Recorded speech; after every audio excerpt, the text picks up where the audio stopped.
The DC TV 4-H Evening News Program 4. Boy, we're already into April. April 3rd, 2019. Camera person is Austin.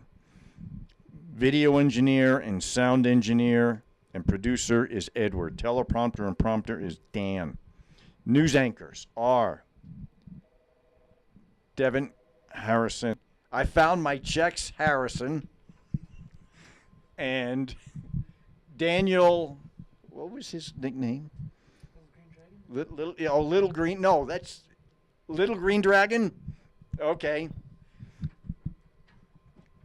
And then there's Hannah, I Would Die Without My iPhone. And this is your news director, Dan. And now the news. Welcome to the DC TV 4-H Kids Evening News Show. Help us keep our news show on the air by becoming a sponsor. You can buy a sponsorship by calling 970-607-4119. That's 970-607-4119. Now for the news. Hi, I am Devin, and our first story is from the Durango Herald. Car chase north of Durango ends in woman's death. A high-speed car chase that started in La Plata County ended near early Tuesday with a woman's death, according to the San Juan County Sheriff's Office. The Sheriff's Office posted to its Facebook page that deputies responded to the chase earlier Tuesday on U.S. Highway 550 on the La Plata County side. Deputies stopped the vehicle near mile marker 67 north of Molas Lake. The highway was closed as a result of the investigation and opened around 10 a.m. Tuesday, according to the cotrip.org. The sheriff's office declined calls from the media, so it's unclear what transpired after the vehicle was stopped. The Facebook post says the female driver ultimately died from a self-inflicted gunshot wound. Under Sheriff Steve Lawrence was taken to Mercy Regional Medical Center with facial wound and received while trying to prevent driver from her actions, according to the Facebook post. Lawrence was in stable condition and was expected to make a full recovery, that the sheriff's officer said. According to the post, 2 passengers in the vehicle were taken into custody, La Plata County Jail. The sheriff's office said it is not released names of those involved. The sheriff's office also wrote that the Colorado Bureau of Investigation is taking over the incident. A CBI spokeswoman said Tuesday morning she did not have additional information to provide about the incident, which remained under investigation. Heather Walls, a Hermosa resident, said a line of 15 cars were backed up on the southern end of Highway 550 just north of Purgatory Resort around 8 a.m. Walls said Colorado Department of Transportation crew told that there was a close a little bit before 6 a.m. This story is from the Durango Herald. Planning preparation urged by school safety expert. The importance of planning, practice, and attention to small details to keep schools safe were highlighted Monday by John Michael Keys, who started the I Love You Guys Foundation in 2006 after his daughter Emily was killed in a school shooting. Keys led a workshop hosted by Durango School District 9R at the Doubletree Hotel, attended by 140 school officials from around the Four Corners, including Aztec, Bayfield, Dolores School Districts, and San Juan Board of Cooperative Educational Services. The question arose, can we do anything to prevent or minimize this? The answer turned out to be yes, Keys said, as school officials began searching for ways to provide more robust school security and safety after the Columbine High School shooting in 1999. Keys said the I Love You Guys Foundation partnered with the Center for the Study and Prevention of Violence at the University of Colorado Boulder to develop protocols and methods to put in place. The protocols allowed school officials to train with first responders in ways to increase security and minimize violence if a school is targeted by a mass shooter. The practices have been distributed free through the Foundation Standard Response Protocol. The programs have created methodologies for school lockouts and evacuations, and for reuniting parents and guardians with their children after a school shooting. Standardization of plans allows for school officials, police, EMTs, and other first responders to work cooperatively from one playbook in the event of a school shooting. Keys compared planning, preparing and practicing for school shootings to requiring sprinkler systems in schools, and developing building codes to prevent or minimize damage from school fires.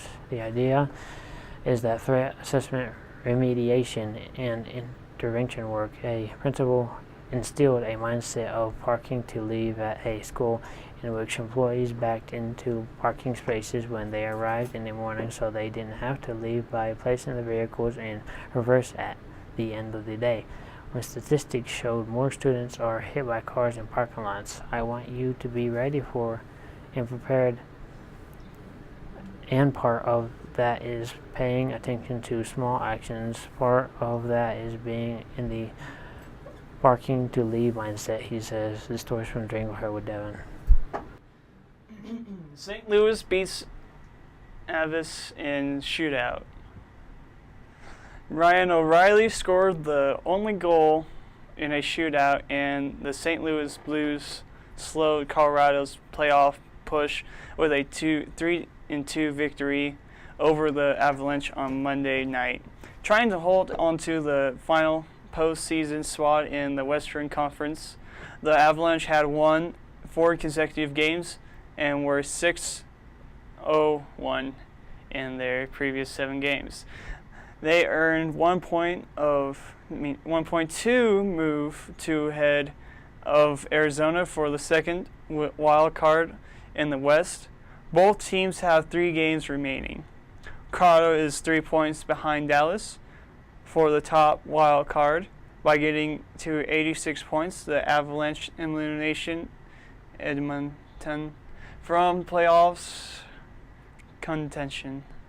Jade Schwartz and Vladimir Tarasenko scored in regulation for the Blues, who improved to 7-1-0 in their last 8 games. St. Louis has already wrapped up a playoff berth and still has a chance to win the Central Division. The Blues are tied with Nashville for the second place, 2 points ahead and 2 points behind Winnipeg. All 3 teams have 3 games left. Jordan Binghamton made 24 saves in his 22nd win of the season, trying Drake Allen for the most by a Blues rookie goaltender. Alexander Kerfoot and Gabriel Landeskog scored in the third period for Avalanche. O'Reilly scored on the Blue second attempt in the shootout. Colorado missed all 3 of its shots. St. Louis improved to 2-2 in the shootouts this season. Colorado fell to 2-2. The Avalanche shot the Blues 3-2 in overtime for the game. St. Louis outshot Colorado in 27-26. Colorado goalie Philippe Garab had 25 saves. The Avalanche has tied late third Kerfoot scored at 19-13. Colorado had an extra man on the ice as Gruber was pulled with 2:16 to play in the period. Kerfoot redirected a shot from Landeskog, who scored earlier in the period. Schwartz scored in the first period, and Tarasenko scored earlier in the third period for St. Louis. Schwartz took a cross-ice pass from Oscar Sundqvist and tipped it at 7:07 of the first period. It was the first goal in 6 games for Schwartz.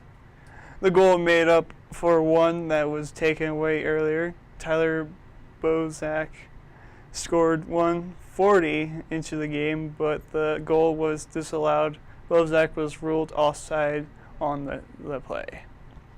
Colorado got his first shot on the goal at 14:47 on the first period of St. Louis outshot the Avalanche 15-2 in the period.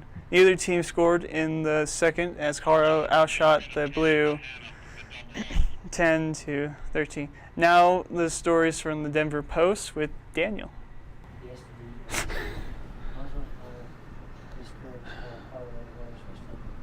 And to help combat the invaders, Colorado Parks and Wildlife this year is requiring boaters to buy a stamp to prove the pests aren't tagging along. The aquatic nuisance stamp costs $25 for in-state boats and $50 for out-of-state boats. Motorboats and sailboats must have the sticker before launching into a lake or reservoir. According to a Parks and Wildlife news release, state legislators last year approved a bill requiring boat owners to purchase the stamp proving that their vessel doesn't carry invasive mussels. The news release said boaters can buy these stamps online at CPW offices over 700 locations statewide. CPW said aquatic nuisances species such as zebra and quagga mussels pose a serious threat to natural resources, recreation, and the water infrastructure of the state, news release said. Mussels, which cause a host of issues including stop. Going too fast. They're going too fast. Can you go back? Some refer to mussels as the STD of the sea, short for skiff-transmitted disease. CPW said mussels have caused billions of dollars in damage in other states. Colorado is one of just a few states in the country that doesn't have an infestation of adult mussels in any of its waters. Elizabeth Brown, the Invasive Species Program Manager for Colorado Parks and Wildlife, said in the statement that's directly attributable to our mandatory inspection and decontamination program that's been in effect for decades now. A complete list of... What was that? They're going too fast. Now for dumb laws. Man, I didn't read the entire story. States, cities, and municipalities. This means that these laws are still legal. Dumb laws in Texas. One must acknowledge a supreme being before being able to hold public office. The bluebonnet is the official song of the state flower. It is illegal to sell one's eye. A program has been created in the state that attempts to control the weather. It is illegal to shoot a buffalo from the second story of a hotel. It is illegal to milk another person's cow. A recently passed anti-crime law requires criminals to give their victims 24 hours notice, either orally or writing, and have to explain the nature of the crime being committed. Let me know how that's working. The entire Encyclopedia Britannica is banned in Texas because it contains a formula for making beer at home. When two trains meet each other at the railroad crossing, each one shall come to a full stop and neither shall proceed until the other has gone. It is illegal to take more than 3 sips of beer at a time while standing. Now for the weather report. Our current weather data comes from the DCTV weather station located in the beautiful downtown Dove Creek. The current temperature is 55 degrees. The high for today was 56 degrees, the low was 38 degrees. The bubble meter is at 29.83 inches and is rising. Humidity is at 43%. Wind is between 1 and 4 miles per hour from the northwest. Gusts have been up to 24 miles per hour. There were no hundreds Hundreds of inches of moisture melted today in the DCTV weather station. Moisture for the month is 100ths of an inch. Moisture accumulation for the year is 5.39 hundredths of an inch. Now for the big map, courtesy of the National Weather Service. The Pacific coast is still getting rain from Mexico to Canada.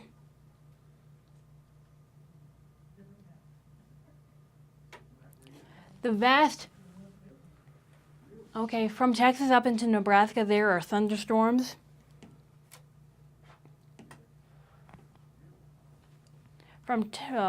Looks like northern New England states are also getting a mixture of rain and snow. And the southern part of Florida is getting rain. Here is our exclusive DCTV 5-day forecast. Thursday, partly sunny, high 57, low 36. Friday, mostly cloudy, high 56, low 36. Saturday, mostly partly sunny, high 55, low 33. Sunday, mostly sunny, high 58, low 38, 5. Monday, mostly sunny, high 63, low 39. Now for the snow total report, which is the amount of snowpack in the mountains across the state. We hope it will be helpful for our farmers and our skiers. Statewide, the snowpack is 120% of normal. Here in the Southwest, we only have 155% of normal. Nope. Now for the climate change report. CO2 carbon dioxide is considered a greenhouse gas and it is one of the principal causes of climate change. CO2 traps heat in the atmosphere, which causes climate instability. This results in significant variations worldwide in moisture and hot and cold temperatures, but the general climate trend of the planet is slowly warming. Therefore, it is important that we report the CO2 weekly change. The following are the CO2 numbers in parts per million. Last week for 11.32, 2 weeks ago for 11.82, last year for 09.9. 10 years ago, 389.31. 50 years ago, 326.66. Thank you, Dr. Peter Tanz of the National Oceanographic Atmospheric Administration, and Michael McGee of the CO2.Earth Network for providing this information. Remember, you can help keep our kids' news show on air by buying a sponsorship. To become a sponsor, just call 970-677-4119. That's 970-677-4119. Thank you, Nebraska News Director. That is the end of today's DCTV 4-H Evening News Show. This is your news director, Dan, saying good night and thank you for watching.